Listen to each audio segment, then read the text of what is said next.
What up, guys? What's Back up? at it. Derrick and Troy talking to y'all today about the debate between fasting and non-fasting. Yeah, we brought it up a little bit last time when we touched on the feud between Dr. Oz and Mark Wahlberg. Yeah, and although their feud is kind of stupid, it's actually really stupid. Mark Wahlberg is just a regular. Well, he's an actor. He works out, looks good. He's also on super supplements, so take that with a grain of salt. And Dr. Oz is a surgeon, so yeah, he's a doctor, but he's a surgeon. What does he know about nutrition? These are just some questions that you guys should ask yourself. Not that either one of us is, nutritionally board certified or anything, but we're going to, give our 2 cents on it. I guess it really comes down to, do you want to look like Dr. Oz or Mark Wahlberg? Who do you want to look like? Because that's, if you want to look like Dr. Oz, go ahead and fast. If you want to look like Marky Mark, go ahead and eat your breakfast, lunch, and dinner. Grab that cheeseburger. That's what he said.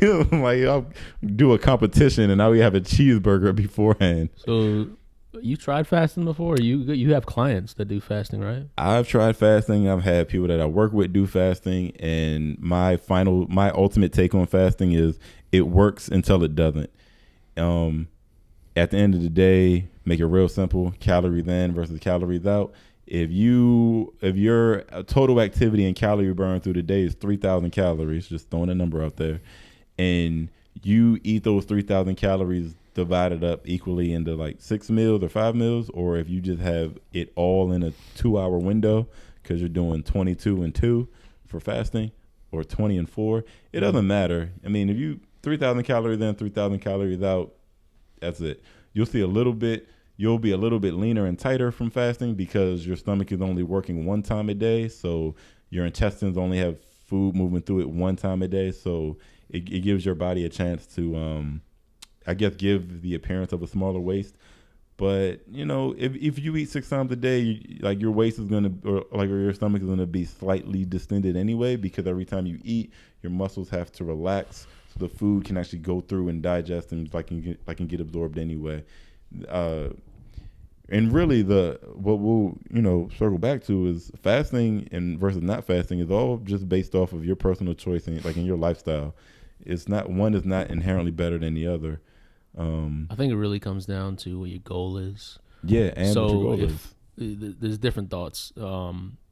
If your goal is to lose fat, the issue with fasting is that, like you said, at the end of the day, it's a calorie in versus calorie out thing. And that's why if you're going to diet, you should start the diet as high as you can, the most amount of calories as you can, so that later in the diet you can subtract.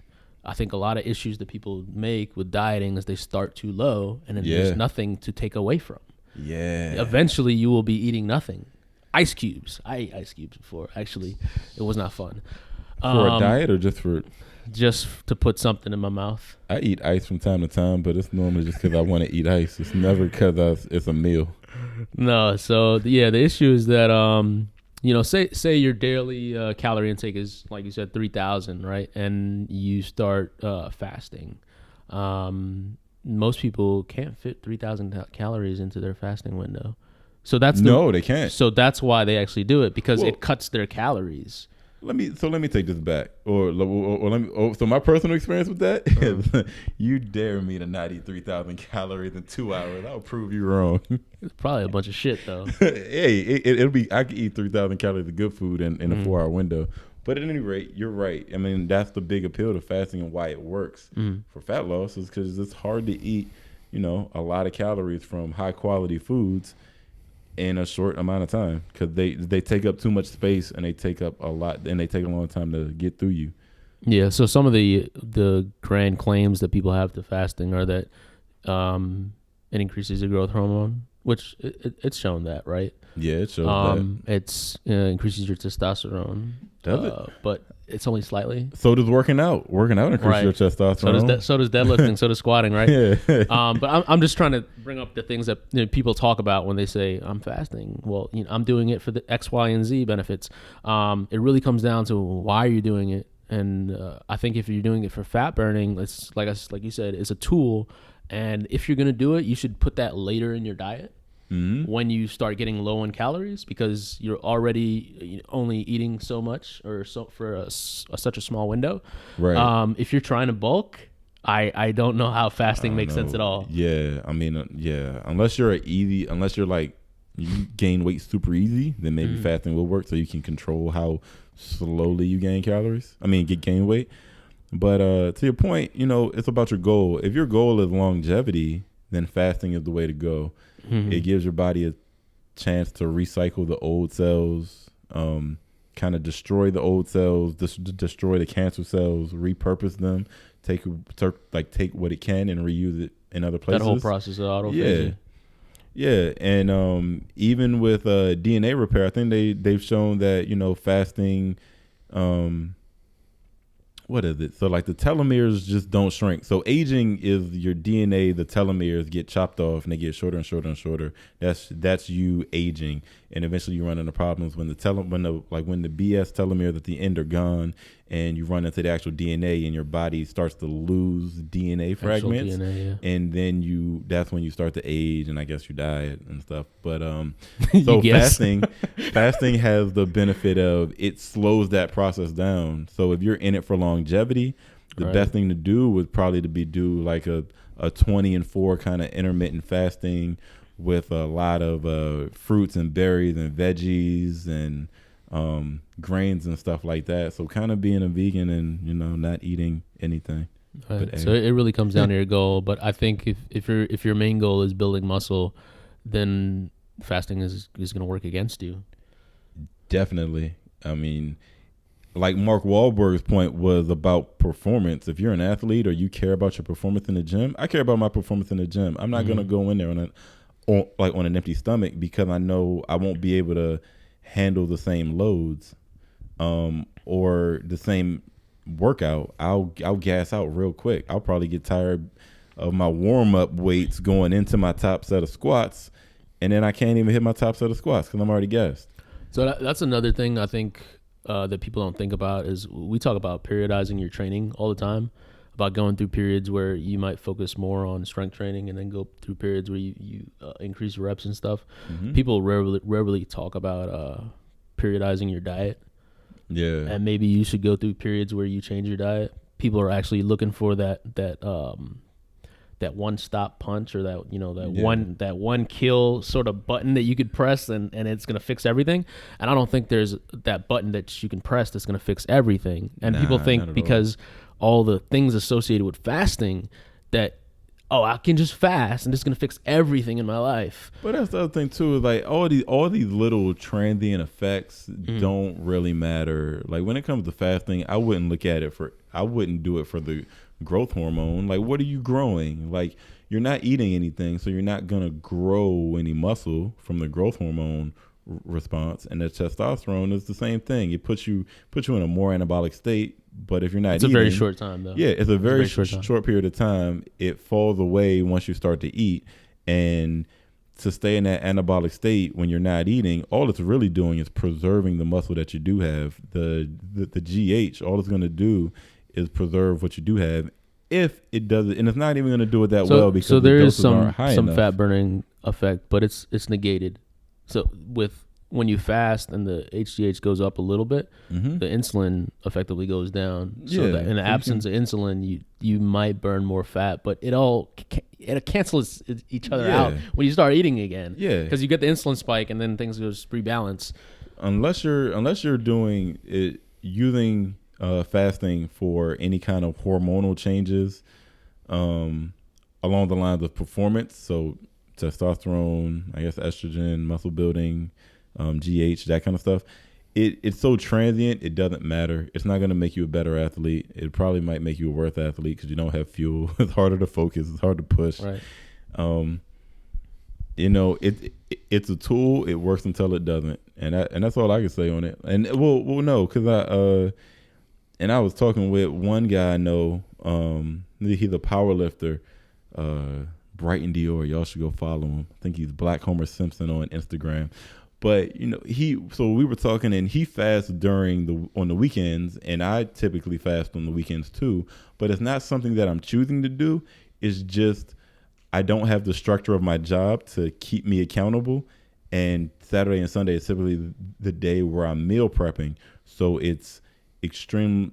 I can't eat my cooked meals if I'm just going out now to buy the food to cook it. So I typically go Saturdays or Sundays.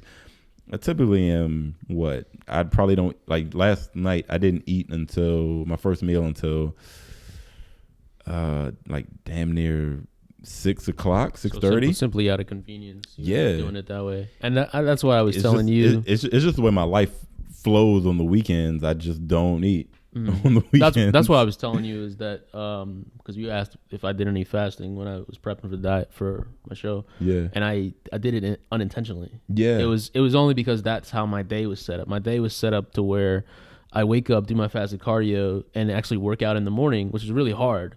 Yeah. Because I was doing it fasted. And then I wouldn't hit my first meal probably until 11 or 12 o'clock. It just is what it is. So, yeah, I just ended up fasting all night and then all morning before I hit that first meal. So I really think it comes down to if it fits in with your lifestyle. Some people have just very busy lives. Right. I know when I was sitting in the patrol car and I didn't have the ability to eat all the time. Even if I took my food with me, like, I just couldn't eat all the time or eat every 2 hours or every 3 hours. I just couldn't do it. It's basically a desk job.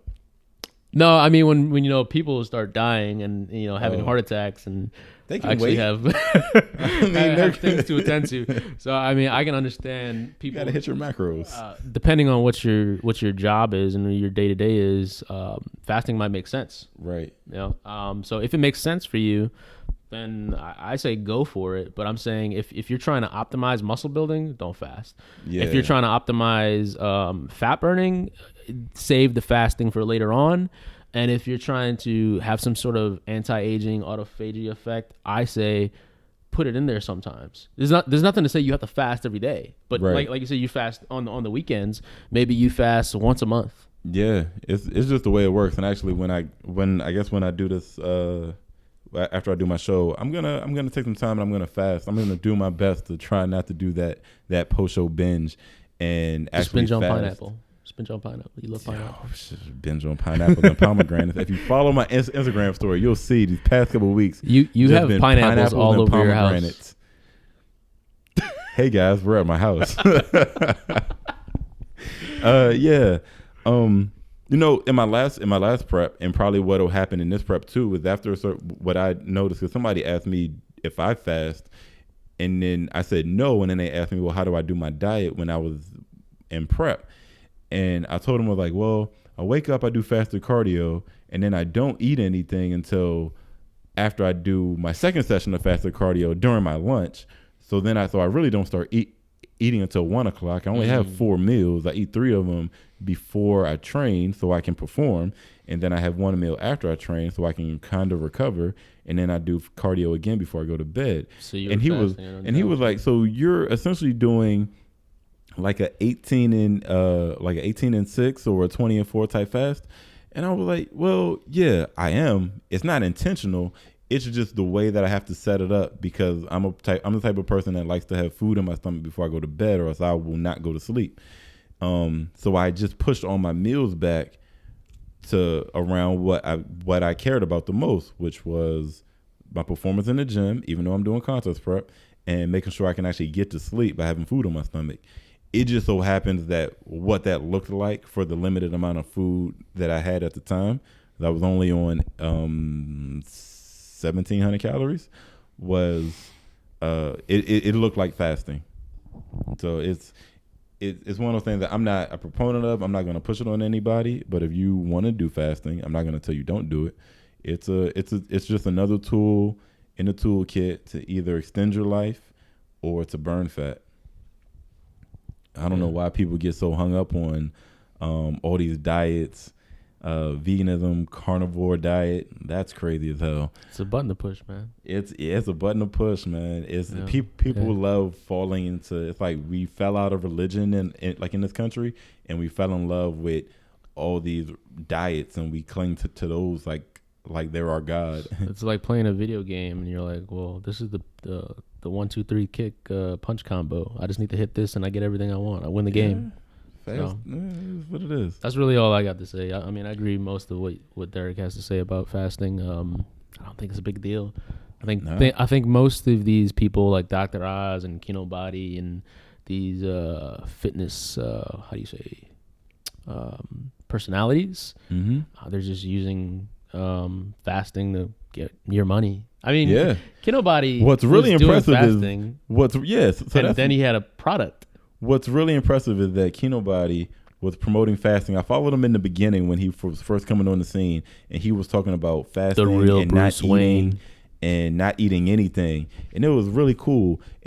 But props to this man, because he found a way to sell you fasting. He's getting paid to, and all he's telling you to do is don't eat for 16 hours.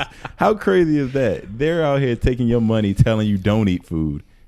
People will buy anything. I can't, just like our guy Jeff Logan, I can't knock a man for his hustle. I'll knock him. People gotta be smart. I'm a fan of Andrew Yang. Make America think again, or think harder. Yeah, math. Make America think harder. I like Andrew Yang also wants to give everybody $1,000. I mean, and I'm a fan of that, because I'm working myself. I'm gonna be a businessman. I'm gonna start my own company on the side too, and I'm going to try to sell you something to get your $1,000 a month from Andrew Yang. I think that's all we got to say. We should probably not get too political with this. This turn into a whole other podcast. Yeah, we're not gonna get political. Yeah, that's our thoughts on fasting, guys. That's all we got to say. Yeah, just a closing note. If you want to build, I just want to say this one thing. If you fasting won't work for building muscle, because to build a muscle, you need to be. It's better if you're in a slight caloric surplus. If you find it hard to eat 2,000 clean calories throughout your normal 24-hour day, why do you think it's going to be possible to eat a little bit more than 2,000 calories, again, just a random number, in 4, 6, or 8 hours? Come on, guys, think. You asking a lot. All right, that's it. It's a real short one today. It's a real short topic. People are making this more complicated than what it needs to be. And, I mean, we're here to just try to simplify it. And if you need help, just hit me up. Atlas Consulting on Instagram. atlasconsulting@gmail.com and atlasconsulting.org. Okay, it's .org. I was looking for it the other day, and I put .com. I couldn't get the .com. I don't know. Somebody bought it. I was mad. Because you popular. Insta famous. I'm about to be Insta famous. All right, yo. We'll talk to you next time. Peace.